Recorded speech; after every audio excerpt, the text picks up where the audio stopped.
Hello and welcome to another coding session with Ruin. Today I'm going to teach you what primitives are. So primitives are basically, let me create a project here. Primitives are basically the atoms of typed languages, right? So in any typed language like Rust or C++ or C#, whatever you like, you can create your own structs, your own classes, your own types essentially. But every type is made out of other types, right? And eventually, like, all the types are made out of primitive types. So what are primitive types? Well, the most common one is the integer. It's not just integer. So depending on the editor you use, it will show you or not show you the types. I have it configured that when I press Control-Alt, it will show me the type. First, I have to actually run the language server, right? So when I start off with something basic like let a equals 10, it will show me the type of a is an i32. And i32 stands for, what does it stand for? A signed integer of 32 bits. Okay, well, if you haven't studied computer science, this may not make any sense, right? Let me just explain it to you. An integer is a number, a whole number specifically, like 1, 2, 3, 4, 5, 6, 7, 8, 9, or 10. A signed integer, so there's also u32, right, which is just the unsigned counterpart. Signed means it is it can go negative, and unsigned means it cannot go negative. Right, so if a equals negative 10, it can still stay in i32. But if we say it's a u32, you cannot do it, right? Because a u32 is unsigned, it cannot go negative, and so you cannot treat this as a u32. And the bits here refer to the way it is stored in binary, right? So your computer, specifically your processor, it works with ones and zeros, and these numbers that you're working with here, they are represented using ones and zeros. Now, a 1 or a 0 is called a bit, and 32 bits in this case is the amount of bits that we can actually use to represent all the different numbers of this type. So famously, this means that there are a finite amount of types that we can actually represent, or a finite amount of numbers we can actually represent. So a funny example is a u8.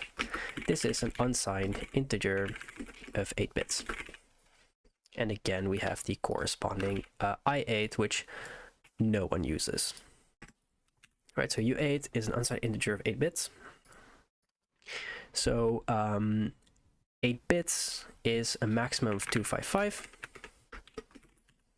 So this is valid, this is not, right? Because simply this number is too big to be stored in 8 ones or zeros. So this number that you see in Rust represents the storage type, but more specifically, what's the maximum and minimum. And you have to know that the maximum, it differs. It differs between unsigned and signed.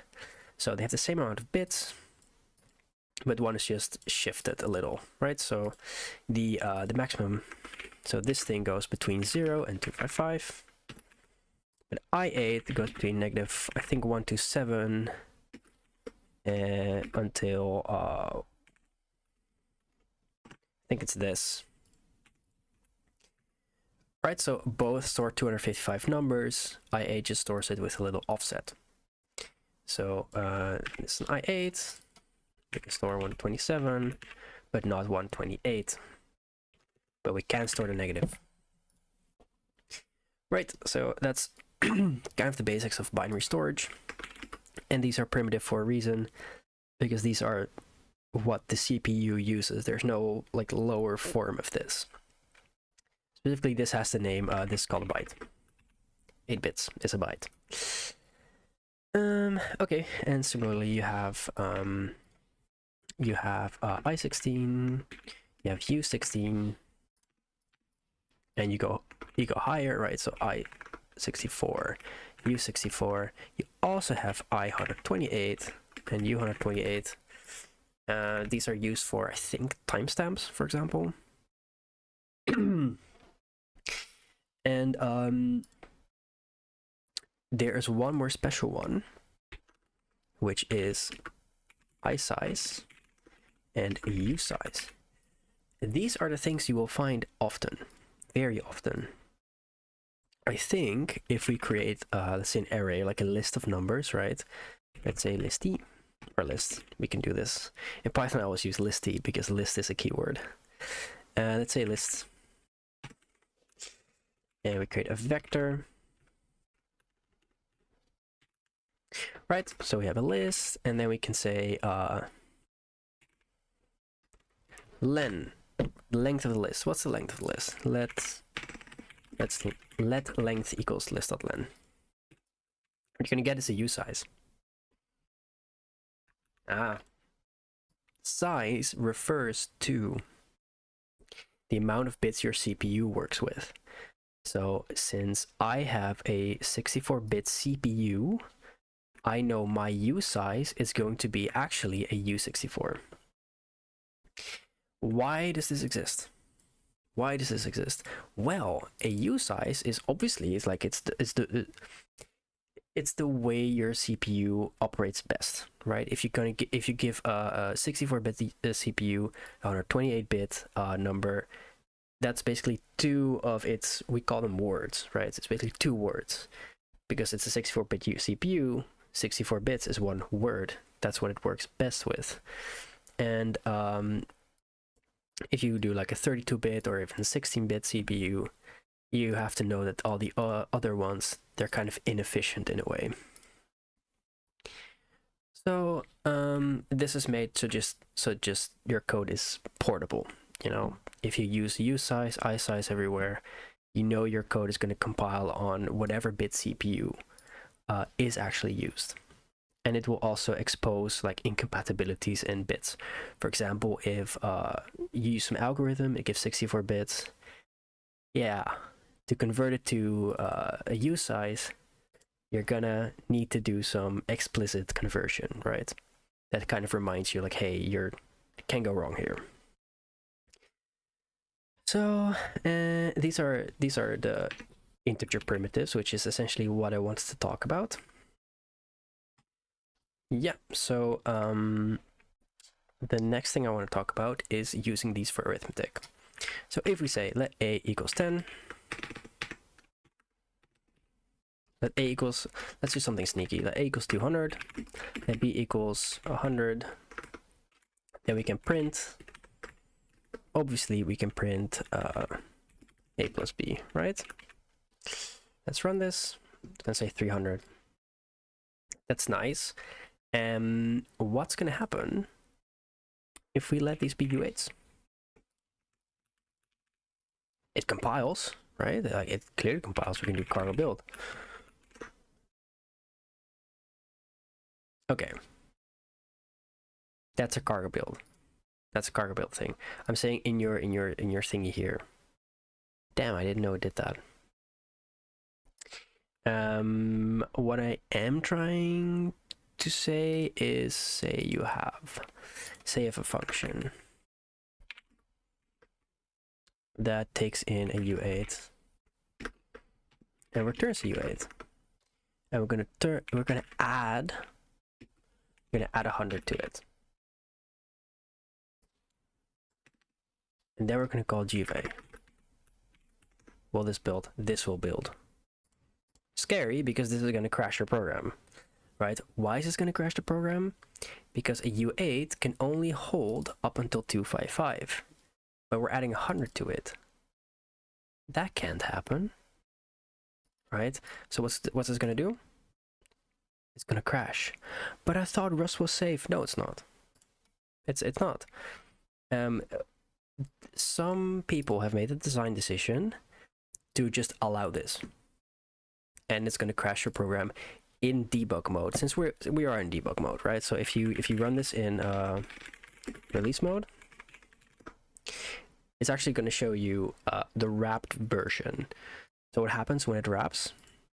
So again, in debug mode, this panics. It's going to crash your program. In release mode, it has different behavior, which also a design decision I fully disagree with. What happens is that 200 plus 100 is going to equal 300, but the max is 255. So what's going to happen is they're going to subtract 255 to kind of make it work. So in this sense, they're kind of saying 256 maps to 0. And so 300 is 44 more than this, and so we're going to get 44. So it kind of wraps around. 255, add 1, 0, add 1, 1. It's going to wrap around, wrap around, wrap around. That's called an integer overflow. And similarly, we have underflows. If you have 0, you subtract 1, you're going to get 255, right? Because you're at the minimum, you can't go lower. So you start from all the way max. That's just how it works in a CPU. And nothing you can really do about that. That's just how it works mechanically in a CPU. And Rust doesn't care if you do this. So this will fully fuck up your program. I've had this happen in real life, in a scenario where you don't want it to happen, and it's very bad. For this, there are quite a lot of methods that Rust exposes to actually make it safe. One of them is checked add. It says it right here, checked integer addition. It computes the sum, but it returns none if there is an overflow, like I talked about, right? So this is actually going to return an optional value. And if you know Rust, I mean, optional basically means there is no value or there is a value. It's called an enum. We're going to talk about enums in Rust. For now, you just need to know it's essentially a type that represents either nothing or it represents something. So what it's going to do is going to fail because we can't print an option unless we print the debug mode. And it's going to say none because it overflowed. Right? 200 plus 100 is 300. It's too much. We're going to get an overflow, and this option is going to return none instead of the sum value. If we instead put 100 plus 100 is 200, which fits in the byte, and so we expect a sum 200. And that's exactly what we see. There's another thing you can do. So this is checked, right? It's just going to say like, oh, I can't add, so I'm just going to return nothing.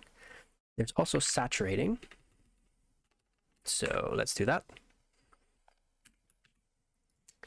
Now, a saturating will not return option. It will always work. Okay. Let's add 100, right? Okay. So what does saturating do? It counts up until it reaches the max and then just doesn't go further. So 200 plus 100 equals 300, but we're past at 255, so it's just going to cap it at 255, which is exactly what we see.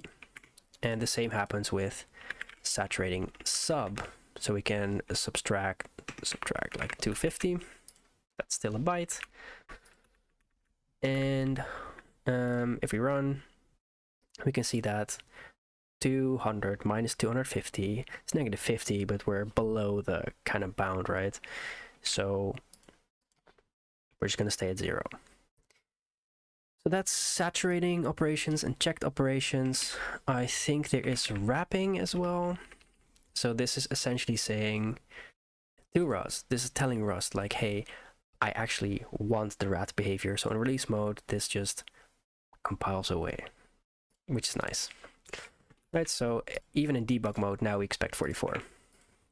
The same as our release. Okay, so those are checked, saturating, and wrapped additions, and those are safe. So really do try to avoid doing this if you want your program to be safe. it is not good practice. Right? If you're learning Rust and you want to get into, say, aerospace or defense, don't do this. Very bad. But yeah, that basically does it for the primitive types, at least the primitive integer types. There's also floats. Floats are a totally different beast, because floats are not just floats. Floats can, it probably says it somewhere here, right? Yeah, it says right here. Floats can be infinite and negative infinity. So dividing by 0 is actually okay. It can be not a number.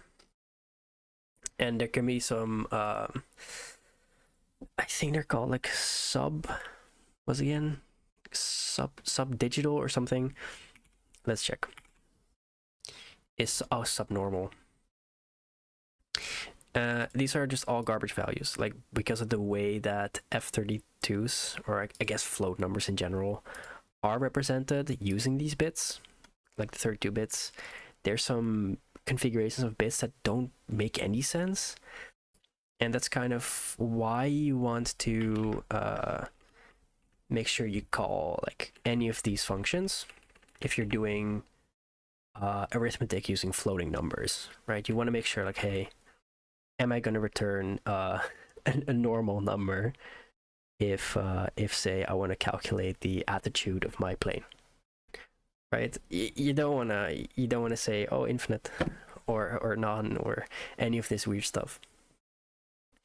So yeah, just be aware of that and you should be good to go.